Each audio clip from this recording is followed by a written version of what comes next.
रावण के मृत्यु के बाद मंदोदरी का क्या हुआ? मंदोदरी की काली सच्चाई। रामायण के ऐसे कई पात्र हैं जिनके जीवन से जुड़ी बातें आज भी रहस्य है। इनमें से एक चरित्र रावण की पत्नी का है, जिसके बारे में कई रोचक तथ्य मिलते हैं।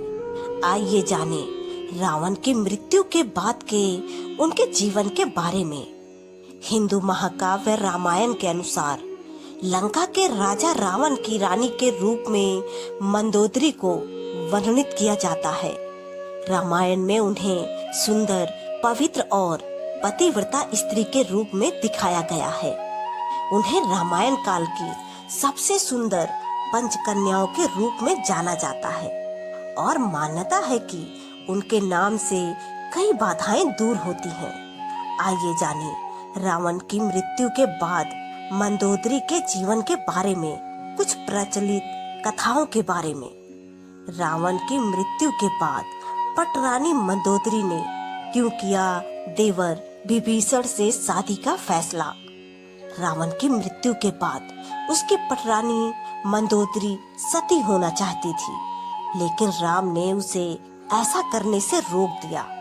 मंदोदरी बहुत धार्मिक थी और ज्योतिष का प्रकांड विद्वान भी। आखिर क्यों इस पतिव्रता स्त्री ने देवर से शादी करने का फैसला किया? दशहरा खत्म हो चुका है। देश में जगह जगह रावण दहन हो गया है। युद्ध में रावण की मृत्यु के साथ ही जब राम की जीत होती है, तो उस दिन ही हिंदू धर्म में जीत की इस खुशी को दशहरा त्योहार के जरिए जाहिर किया जाता है। रावण के परिवार में दो लोग सीता के अपहरण और युद्ध के खिलाफ थे। वो थे भाई विभीषण और पटरानी मंदोदरी। दोनों बिल्कुल युद्ध नहीं चाहते थे और लगातार रावण को सीता को सम्मान पूर्वक राम को लौटा देने के पक्ष में थे। लेकिन ऐसा नहीं हुआ। लड़ाई हुई, उसमें रावण मारा गया। इसके बाद राम ने लंका का राजपाट रावण के छोटे भाई विभीषण को सौंप दिया। लेकिन क्या आपको मालूम है कि रावण की पटरानी मंदोदरी का क्या हुआ? आखिर क्यों उसने विभीषण से शादी का फैसला किया? कौन थी मंदोदरी? पुराणों की एक कथा के मुताबिक मधुरा नाम की एक अप्सरा कैलाश पर्वत पर भगवान शिव की तलाश में पहुंची। तलाशते हुए जब वो भगवान शिव के पास पहुंची, तो उसने वहां पार्वती जी को न देखकर शिव जी को रिझाने के प्रयास शुरू कर दिए। जब कुछ समय बाद वहां पार्वती जी पहुंची, तो उन्होंने मथुरा के शरीर पर शिव की भस्म देखी और फिर वो क्रोधित हो गई। पार्वती जी ने मथुरा को श्राप दिया कि वो 12 साल तक मेंढक बनी रहेगी और कुएं में उसका वास होगा। मथुरा को अपनी गलती की कीमत चुकानी पड़ी और असहाय कष्ट का जीवन शुरू हो गया। राजा मायासुर ने शापिल अप्सरा मथुरा को बेटी के रूप में स्वीकार किया। उसे वो महल ले आए। उसे मंदोदरी नाम दिया। मंदोदरी अत्यंत रूपवान और धार्मिक महिला थी। इस तरह मधुरा मंदोदरी बनी। जिस समय ये सारी घटनाएं घट रही थी, उसी समय कैलाश पर असुर राजा मायासुर अपनी पत्नी के साथ तपस्या कर रहे थे। दोनों एक बेटी की कामना के लिए तपस्या कर रहे थे।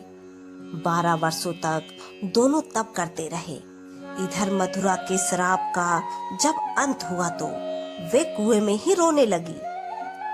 सौभाग्य से असुर राज और उनकी पत्नी दोनों कुएं के नजदीक ही तपस्या में लीन थे।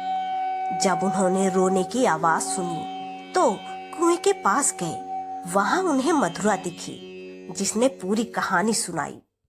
असुर राज ने तपस्या छोड़कर मथुरा को ही अपनी बेटी मान लिया। मथुरा का नाम बदलकर मंदोदरी कर दिया गया। महल का जीवन और रावण से मुलाकात। असुर राज के महल में मंदोदरी को राजकुमारी का जीवन मिला। वो अपनी नई जिंदगी में बेहद खुश थी। लेकिन इसी बीच उसकी जिंदगी में रावण की आगमन हुआ। मंदोदरी के पिता मायासुर से मिलने रावण पहुंचा। वहीं उसने मंदोदरी को देखा और मोहित हो गया। उसने मायासुर से मंदोदरी का हाथ मांगा। मायासुर ने यह प्रस्ताव ठुकरा दिया तो क्रोधित रावण मंदोदरी का अपहरण कर लाया। दोनों राज्यों में युद्ध की स्थिति बन गई। लेकिन मंदोदरी जानती थी कि रावण उसके पिता से ज्यादा शक्तिशाली शासक है, इसलिए मंदोदरी ने रावण के साथ रहना स्वीकार किया। सीता अपहरण का विरोध। मंदोदरी का चरित्र रामायण में बेहद नैतिक दिखाया गया है। जब रावण ने सीता का अपहरण किया था, तब मंदोदरी ने इसका विरोध किया। मंदोदरी बार बार रावण को यह समझाने का प्रयास करती रही कि दूसरे की पत्नी का अपहरण अपराध है, लेकिन रावण नहीं माना। आखिरकार राम के साथ युद्ध में रावण की बुरी पराजय हुई। वह मारा गया और मंदोदरी विधवा हो गई। मंदोदरी के साथ भी रावण ने बलपूर्वक अपहरण करके विवाह किया था। लेकिन विवाह के बाद मंदोदरी सच्चे मन से उसके प्रति समर्पित हो गई। हालांकि उसने रावण को बार बार समझाने की कोशिश की कि सीता का अपहरण करके उसने बहुत गलत काम किया है, उसे इस भूल को सुधार लेना चाहिए। विभीषण के साथ विवाह। रावण की मौत के बाद भगवान राम ने मंदोदरी को विभीषण से शादी करने का प्रस्ताव दिया था। उन्होंने समझाया कि विभीषण के साथ मंदोदरी की जिंदगी बेहतर रहेगी, लेकिन मंदोदरी ने इस प्रस्ताव को अस्वीकार कर दिया। कहा जाता है कि इसके बाद एक बार भगवान राम, माता सीता और हनुमान जी के साथ मंदोदरी को समझाने गए। तब ज्योतिष की प्रकांड विद्वान मंदोदरी को महसूस हुआ कि धार्मिक और तार्किक के तौर पर सही देवर विभीषण से विवाह करना गलत नहीं होगा। ये महसूस होने पर उसने इस प्रस्ताव को स्वीकार किया। विभीषण से उसकी शादी हुई। हालांकि रावण की मृत्यु के बाद मंदोदरी के बारे में वाल्मीकि की रामायण ज्यादा कुछ नहीं कहती, लेकिन रामायण के दूसरे वर्जन में जरूर इस बारे में काफी कुछ कहा गया है। विभीषण भी पहले शादी के लिए तैयार नहीं थे। रावण के मरने के बाद जब मंदोदरी विधवा हो जाती है, तब भगवान राम विभीषण को सलाह देते हैं कि उसे अपनी भाभी से विवाह कर लेना चाहिए। ये परंपरा उन दिनों मान्य थी, लेकिन विभीषण के पहले से कई रानियां थी और वह इसके लिए तैयार नहीं थे। ये भी कहा जाता है कि अगर विभीषण ये शादी कर लेते तो उन्हें भाई की जगह लंका पर शासन का नैतिक अधिकार भी हासिल हो जाता। विवाह राजनीतिक और राजकाज से ज्यादा जुड़ा था।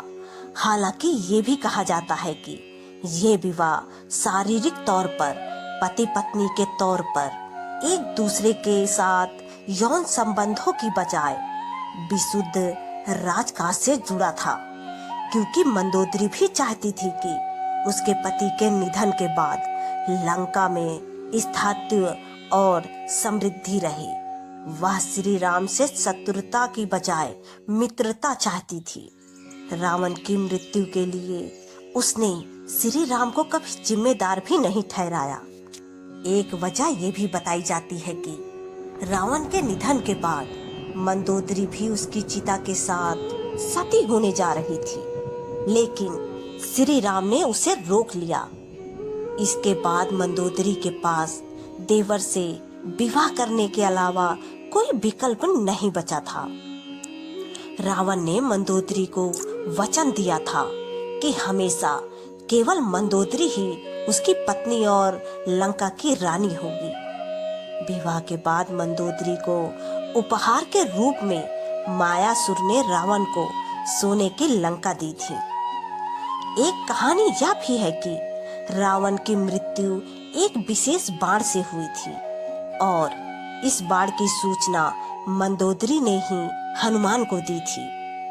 रावण की मृत्यु के बाद वास्तव में मंदोदरी का क्या हुआ, इस बात के लिए कोई प्रमाणिक तथ्य नहीं मिलते हैं, लेकिन कुछ कथाओं में उनके आगे के जीवन के बारे में जिक्र मिलता है।